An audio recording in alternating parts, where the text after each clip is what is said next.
Marshall, you present what you call the Great Waves Prophecy. Could you tell us what this prophecy is and where it comes from?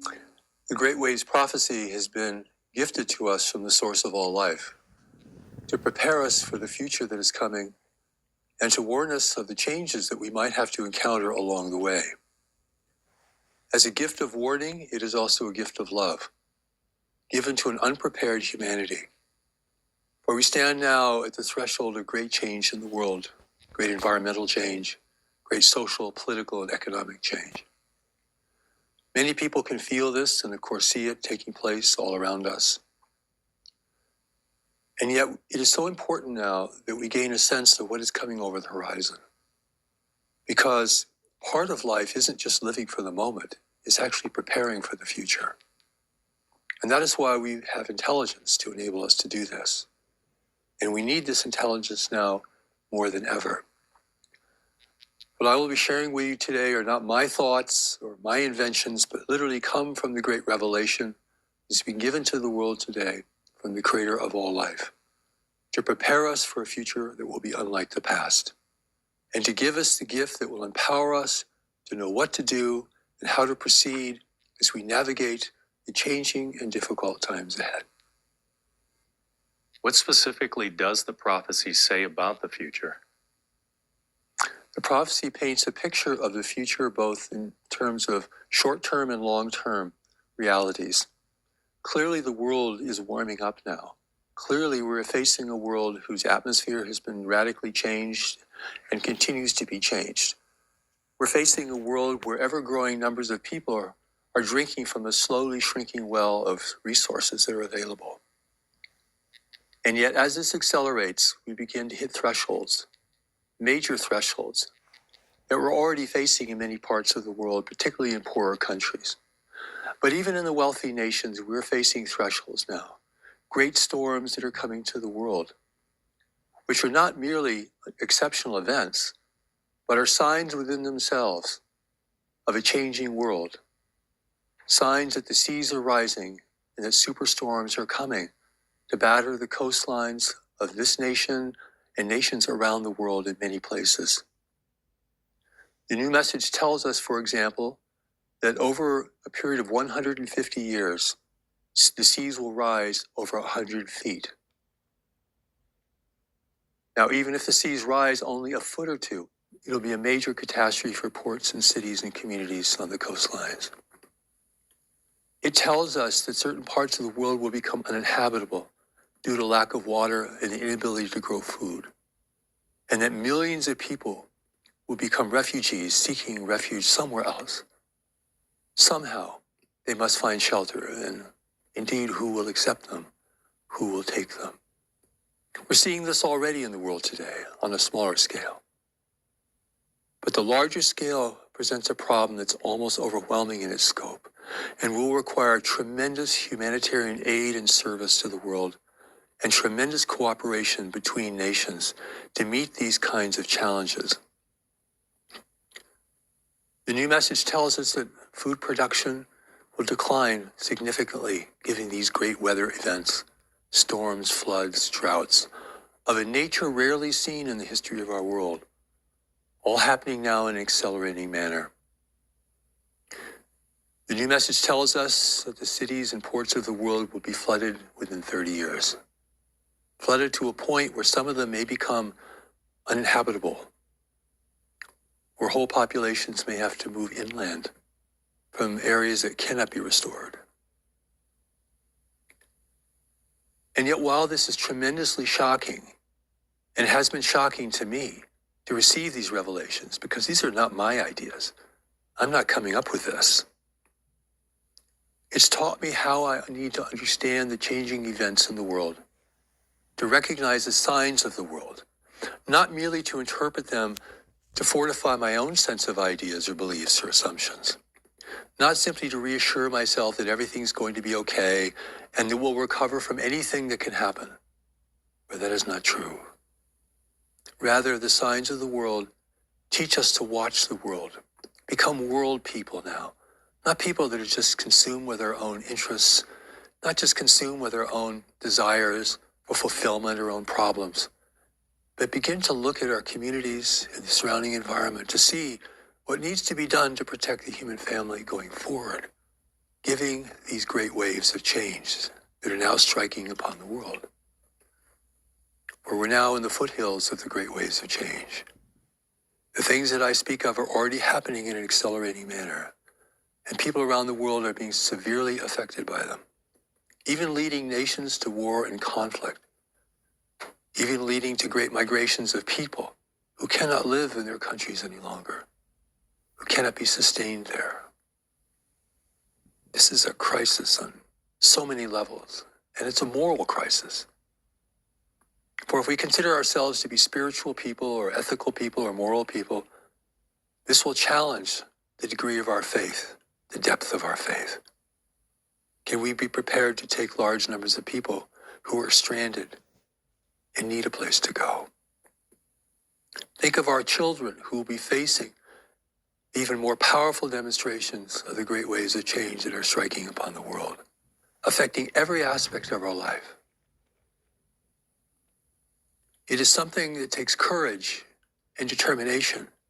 You actually have to overcome resistance within yourself, your own fear, your own sense of hopelessness or helplessness. Because the new message from God that is showing us these things is giving it to us to give us the eyes to see, the ears to hear, and the will to prepare. It is so easy to capitulate and to think that it's the end of the world. But if it was the end of the world, we would not have a new message from God, teaching us how to restore our world and to prepare for great change. It's a calling for each of us to become strong and determined and compassionate with one another. We're all in the same boat now. One nation will not become successful if other nations begin to fall and to fail. There's nowhere to hide from these great waves of change. All the places that people go, those places will be subject to great events as well. It is really a calling for humanity to emerge out of adolescence, living purely self-serving lives, to begin to see and question how we're going to take care of our world and each other and ourselves and our families, given these great waves of change that are striking the world. It is a threshold that we're already in now. It's not something that's going to happen 50 years from now. There's no way to be complacent about this if you're being responsible, if you're being careful. Where you live, how you live, so important now. Because many places that are greatly inhabited will become uninhabitable in the future. And in the meantime will become ever more dangerous places to live, subject to great climate events, subject to great economic events, subject to changing circumstances. The new message tells us, however, that all people that have come into the world and have come into the world and are coming into the world at this time are people who are being sent here to deal with this. If we go beyond our own very human desires and concerns and hopes for fulfillment and stability and happiness, there's a deeper well within us, a deeper reality, a deeper knowledge that is still connected to those who sent us here. So what I'm telling you today isn't merely sensational. It's not meant to be sensational. It's not merely to scare you or frighten you into action. It's also to reach that part of you, that deeper part of you that exists beyond social manipulation, social imprinting, a deeper part of us that holds for us our greater purpose for being in the world, that will be called forth out of these great events. For I tell you, it takes great events to bring greatness out of us. Where do people cooperate most thoroughly, most compassionately, but in times of great duress, times of great need? We will cross economic boundaries, political boundaries, social boundaries to do this. And our world is now entering an ongoing emergency, facing the great waves of change. This will produce great calling for people, but also great danger. It should never be taken lightly or assumed to be of little consequence, for it will affect the lives of every person in the world today and all those yet to come. So, Marshall, what specifically does the prophecy say about the timeline of these events? The prophecy tells us that we're entering a new world reality. We're actually entering a new world experience. An experience that's unlike what even our parents had to go through, which was significant in and of itself. Into this new world reality, we're facing many things that have never been faced by the whole world before. A changing atmosphere, a changing climate of the world, changing habitability of different regions of the world, shrinking resources, the potential for huge human conflict over who will have access to these remaining resources. That's a very big issue, a very big concern. But it's also the world that we have been sent to serve. And the new message tells us that we will be in this transition into a new world reality over the next 150 years.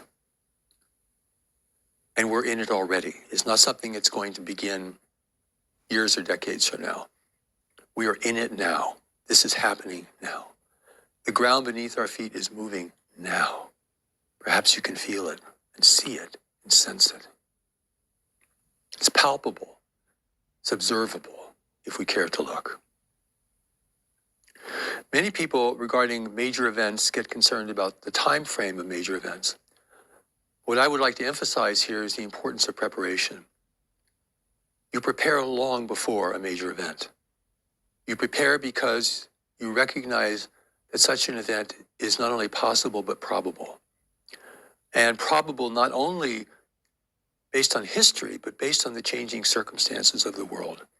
For instance, a warming world creates warming seas, a warming atmosphere. That becomes fuel for superstorms, storms on a level that rarely ever occurs and has occurred in history. Now it becomes more frequent.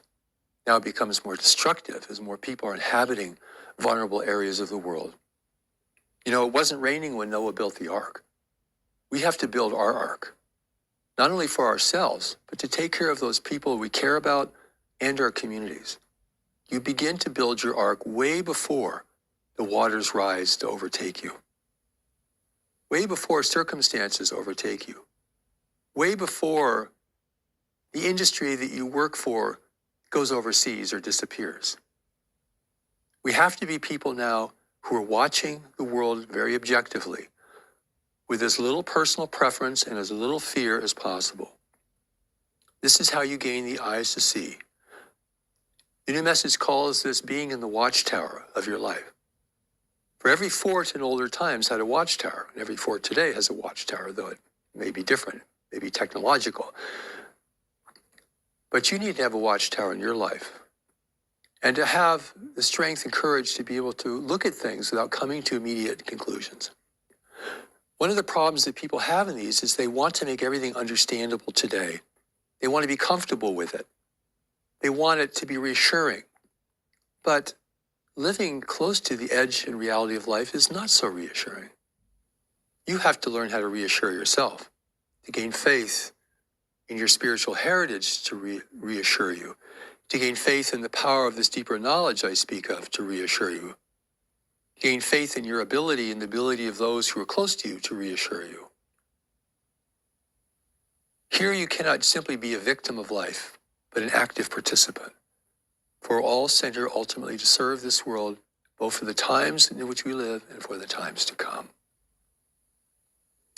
Timing, however, is important. Given the changing conditions of the world, the time we waste is time lost. The time that is too concentrated on insignificant things, personal interests, hobbies, becomes time lost. The earth beneath us is changing under our feet. It's not that we need to panic, because panic is not effective, but we begin to look and sense and decide what we can do, beginning on a small scale and taking on bigger things as we go. But it has to be concentrated, it has to be determined. And not everyone can do this, truthfully. And you can't demand people everyone to do this. You can't demand that because that's not fair. That's not right. There are certain people who are already feeling uncomfortable with the condition of the world, the condition of their nation. For example, the condition of their economy, the condition of the health of their nation, the health of their people, the health of themselves. These are people who can be reached by a great message like this. They're already stirring inside.